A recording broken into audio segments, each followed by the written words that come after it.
اعوذ باللہ من الشیطان الرجیم بسم اللہ الرحمن الرحیم قال اللہ تعالی وتبارک فی القرآن الکریم والفرقان الحکیم ادعو الی سبیل ربک بالحکمہ والموعظۃ الحسنہ صدق اللہ مولانا العظیم۔ ابتدا ہے رب لم یزل کے ببرکت اور عظیم نام سے جس نے علم کو نور اور کردار کو خوشبو بنایا ہے، اور اربھا درود و سلام کا نذرانہ جان آفریں کی ذات والا تیوار پہ جن کی ذات محترم سے احکم الحاکمین نے جہان رنگ و بو کو رونق عطا فرمائی ہے۔ انتہائی ذی وقار ناظرین، سامعین و سامعات، حضور غریب نواز کے ملفوظات کے انوار اور تجلیات سے مزین ایک اور پروگرام میں آپ سب کی خدمت میں حاضر ہو کے السلام علیکم ورحمۃ اللہ وبرکاتہ۔ اللہ پاک نے بڑا کرم فرمایا کہ سب سے پہلے ہمیں اپنے فضل سے اپنے کرم سے اشرف المخلوقات بنایا، پھر اس کے بعد بڑا کرم فرمایا کہ اشرف المخلوقات میں سے امت مختار میں پیدا فرمایا،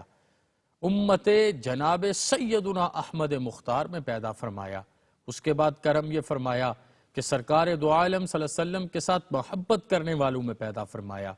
اور یہ کرم فرمایا کہ حضور غریب نواز جیسی شخصیت کو اور آپ جیسی ہستی کو ہمارے دلوں میں ایک اعلیٰ اور عرفہ مقام عطا فرمایا۔ اور سب سے بڑھ کے جو جملہ میں عرض کرنا چاہوں وہ یہ کہ ہماری تربیت اور رہنمائی کے لیے آپ کی پوری زندگی کے اقوال اور افعال کو جاری فرمایا۔ قرآن حکیم احکم الحاکمین کا لا یزال پیغام ہے، اور احکم الحاکمین نے یہاں پر حکم ارشاد فرمایا ہے کہ اللہ کی راہ میں نکل کے دعوت دیجئے، اور دو چیزیں ارشاد فرمائی ہیں، ایک ہے حکمت اور ایک ہے اعلیٰ ترین حسین ترین مواعظ، کہ آپ نے اگر واعظ کرنا ہے، جو آپ کا کانٹینٹ ہو، جو آپ نے بیان کرنا ہے وہ بھی حسن ہونا چاہیے، اچھا ہونا چاہیے، اور اس کا بیان بھی حکیمانہ ہونا چاہیے۔ یعنی کہ ایسے نہیں ہے کہ میں اور آپ اپنی کسی پریشانی کو لے کے کسی دنیاوی طبیب کے پاس، جسے ڈاکٹر کہتے ہیں، اس کے پاس جائیں اور وہ ہمیں جاتے ساتھ پکڑے، لٹائے اور ساتھ ہی انجیکشن کے ساتھ انجیکٹ کر دے۔ یقیناً ہم اس کے بعد نہیں جائیں گے، ہمیں تکلیف ہوگی۔ اب یہاں پر جو صوفی کی مجلس ہے وہ عام لوگوں کی مجلس سے مختلف ہے۔ یہاں پر اگر کوئی اپنے عقیدے کا، مذہب کا نزلہ زکام لے کے آتا ہے، یہ علاج فرماتے ہیں، یہ محبت کرتے ہیں، یہ اپنائیت دیتے ہیں، یہ قریب کرتے ہیں، یہ حکمت کو ہاتھوں سے جانے نہیں دیتے۔ آج حکمت ہی تو ہمارے پاس موجود نہیں ہے، آج دانش تو ہے لیکن حکمت موجود نہیں ہے، آج ہمارے پاس بولنے کا انداز تو ہے لیکن مواعظ حسنہ نہیں ہے جن سے آنے والے کو آپ اسیر کر سکیں،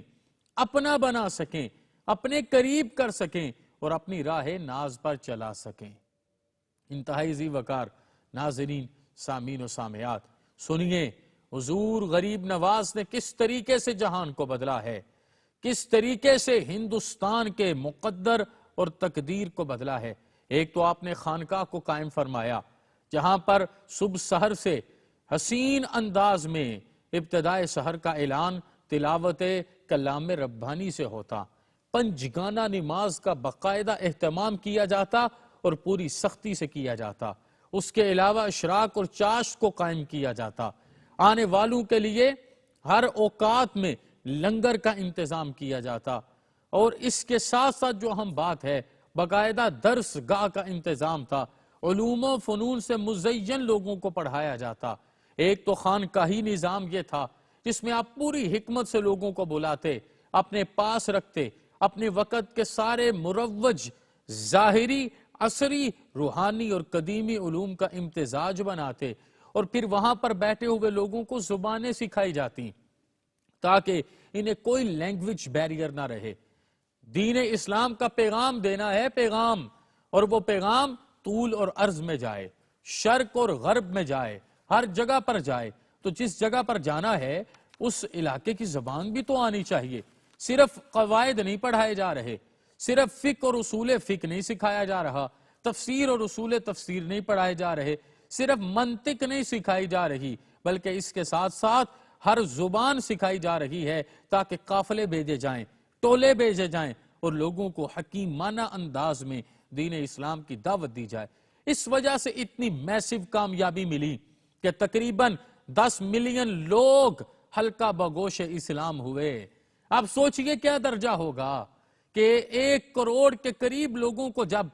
دار ظلمت سے اٹھا کے دار نور میں لے کے آئے ہیں، تو حضور غریب نواز جب رات کے لمحوں میں، پچھلے لمحوں میں سجدہ کرتے ہوں گے، اللہ اور اس کے رسول کی کون سی قربت ہوگی،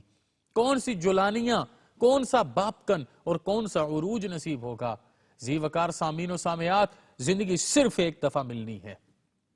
اس بات کو سنیے، سمجھیے اور زندگی میں شامل کیجئے۔ صرف ایک دفعہ جوانی نے آنا ہے، صرف ایک دفعہ یہ زندگی کا ساز و سما چلنا ہے۔ ہمارے جیسے بلین لوگ دنیا سے آئے، ابھی بھی ہیں، آئندہ بھی آئیں گے اور چلے جائیں گے، لیکن چند نفوس قدسیہ کا وجود ہمیشہ لوگوں کے لیے دعوت الحق بن کے قائم رہے گا، اور ان کے ایک ایک جملے کا اثر کئی کئی صدیوں تک محسوس کیا جائے گا۔ وجہ کیا ہے؟ وجہ یہ ہے کہ ان لوگوں نے اپنی زندگی اللہ اور اس کے رسول کے بتائے ہوئے حقیقی طریقے کے مطابق گزاری ہے۔ ابو الحسن علی ندوی نے لکھا ہے کہ ہندوستان میں جو کچھ خدا کا نام لیا گیا اور اسلام کا کام کیا گیا، وہ سب چشتیوں اور ان کے مخلص اور عالی ہمت بانی سلسلہ حضور غریب نواز خواجہ معین الدین چشتی اجمیری کے حسنات و برکات اور کارناموں میں شمار کیے جانے کے قابل ہے۔ آپ ایک تو خانقاہ میں ایسے لوگ تیار کرتے کہ جو ہندوستان کے طول اور عرض میں جاتے، انہیں کوئی فاقہ کشی کا ڈر نہ ہوتا، انہیں کوئی دنیا کا لالچ نہ ہوتا، انہیں کوئی دنیاوی کسی روب و دبدبے میں دبایا نہ جا سکتا، ان کو کوئی بھی کسی حوالے سے کوئی غرض، کوئی خواہش نفسانی نہ ہوتی۔ یہ وجہ ہے وہ جہاں پر جاتے للہیت اور حضور صلی اللہ علیہ وسلم کے عشق سے لبریز ہو کے جاتے تھے۔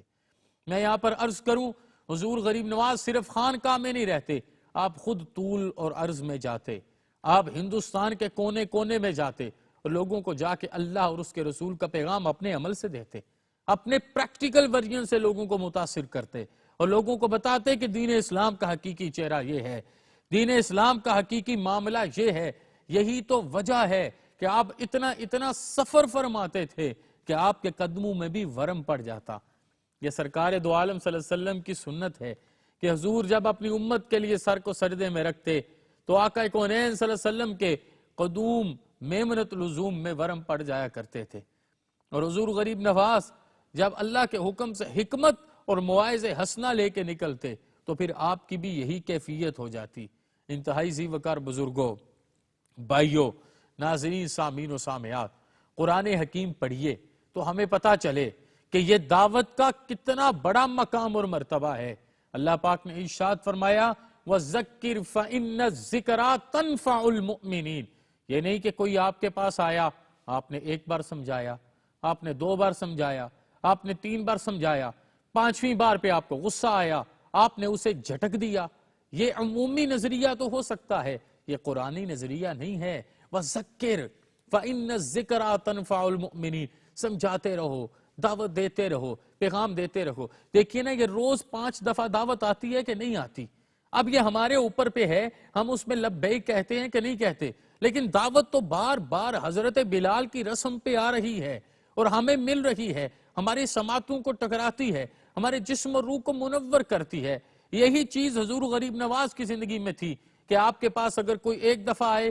دوبارہ اسی بیماری کی علاج میں پایا جائے۔ اگر کوئی شراب نوشی کرنے والا ہے، آپ نے اس کی تربیت فرمائی ہے، دوبارہ جرا کے پھر شراب پہ لگ گیا، یہ نہیں کہ اس کے لیے غریب نواز کے در کے دروازے بند ہو گئے۔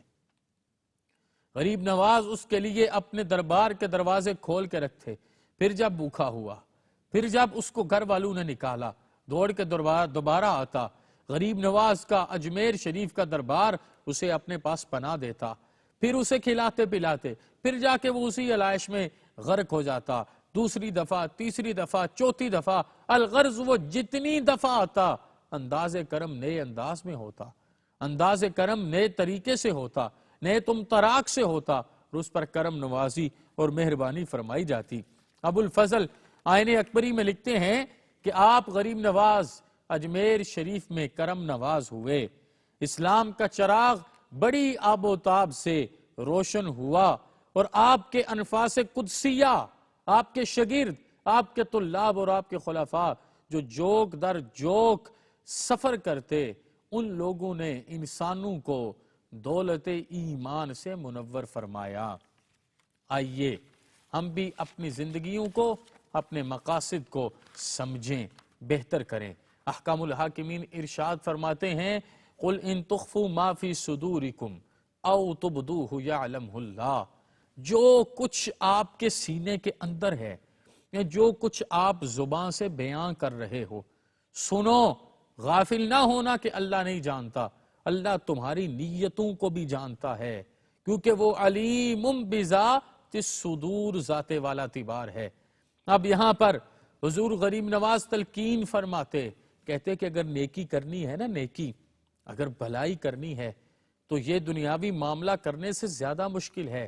شیطان، نفس، لوگ، خواہش، شہرت، دولت، یہ ساری چیزیں تمہیں روکنے کے لیے آئیں گی۔ جب نیکی کی راہ پہ گزرنا ہے،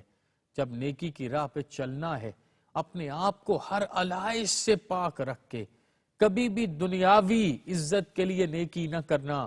جب بھی کرنا اللہ کے حضور میں مقبولیت حاصل کرنے کے لیے کرنا۔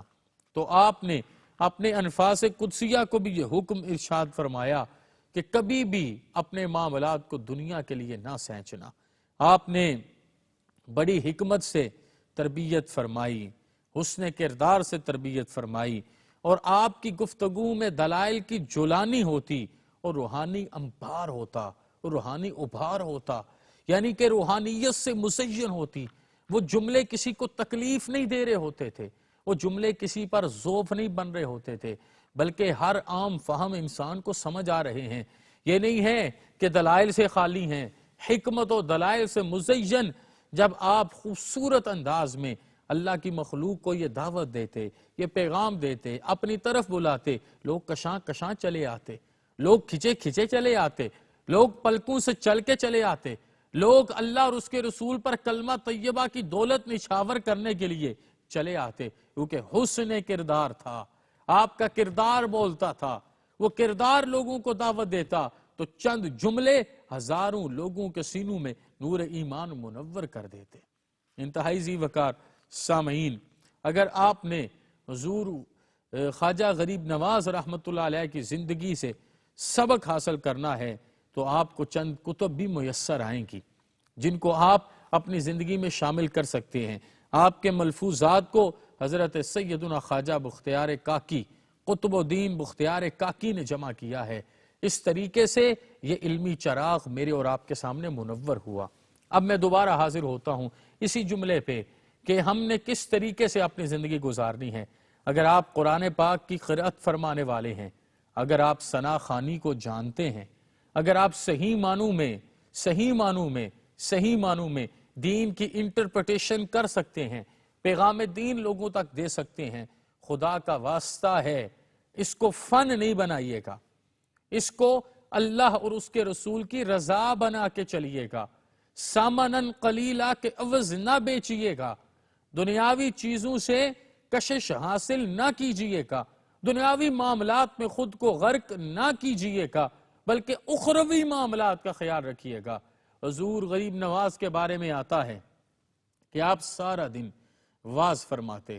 قدموں میں ورم پڑ جاتا، درویشوں کو حکم ہوتا سو جاؤ، درویش سو جاتے، آپ کا جہاں پر وہ جھونپڑا لگا ہوتا یا حجرہ ہوتا آپ تشریف لے جاتے، ساری رات چراغ جلتا رہتا، لوگوں کو پتہ چلتا کہ میں خانے کا نگہبان و ساقی رات کے پچھلے پہر بھی جاگ رہا ہے، ساری رات چراغ جلتا رہتا، خوشبوئیں آتی رہتی، تذکرہ کلام الہی ہوتا رہتا، قرآن پاک کا پیغام ہوتا رہتا، اور صحیح معنوں میں آپ اپنے سر کو سجدے میں رکھتے اور اللہ کے حضور حاضر ہوتے۔ مطلب یہ کہ رات آپ اپنے خالق کے لیے وقف کر رکھیں اور دن مخلوق خدا کے لیے وقف کر رکھیں، اور لوگوں کے سامنے پیج و تاب کے معاملے سے بچیں، اور دنیا جب جب آپ کو بلائے آپ اس سے اپنے آپ کو محفوظ رکھیں۔ حضور غریب نواز ارشاد فرماتے ہیں، ہمارے استاد ہمیں بتایا کرتے تھے، آپ ارشاد فرماتے کہ غریب نواز نے ارشاد فرمایا کہ کتنی دفعہ دنیا میرے سامنے اپنے سارے معاملات کو لے کے آئی، میں نے اللہ کی رضا کے لیے اسے ترک کیا، اور کتنی دفعہ ایسے ہوا کہ میرے دربار پہ آنے والا، میرے در پہ آنے والا، میری خدمت عالیہ میں آنے والا بار بار رستے سے اترتا، میں پکڑ پکڑ کے اسے پھر چڑھاتا، اللہ اسے مقام اور منزل مراد عطا فرماتا۔ اللہ پاک یہ توفیق عطا فرمائے میں اور آپ اپنی ظاہری اور باطنی بلیدگی کا انتظام کر سکے۔ وما علینا الا البلاغ۔